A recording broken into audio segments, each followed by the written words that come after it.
સુરતના કતારગામમાં ટીપીનો મુદ્દો દિલ્હી કરંટ મનપા સુધી આવ્યો। સીપી ગ્રામ્સ પર ફરિયાદ થઈને દિલ્હી સ્થિત કાર્યાલયે સીધો અસરગ્રસ્ત અને ફોન કર્યો। સુરતના કતારગામ વિસ્તારમાં આવેલી ટીપી સ્કીમ 49, 50 અને 51માં જમીન રિઝર્વેશનને લઈને છેલ્લા ઘણા સમયથી વિરોધ નોંધાય છે।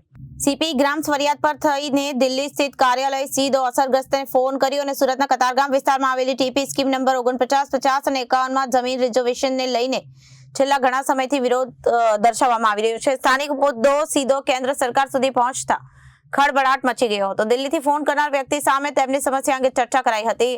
આ ઘટનાને પગલે અસરગ્રસ્તોમાં એક નવી આશા જાગી છે। હવે કેન્દ્ર સરકારના હસ્તક્ષેપથી વર્ષો જૂની રિઝર્વેશનની સમસ્યાનો ઉકેલ આવશે।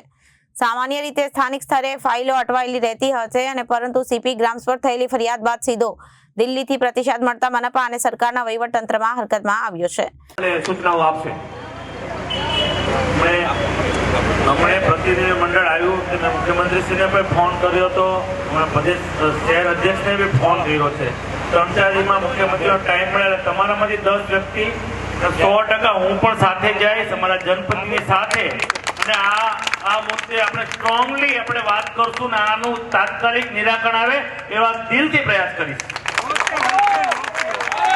Reporter Arvind Rathod, Janadesh news, Surat.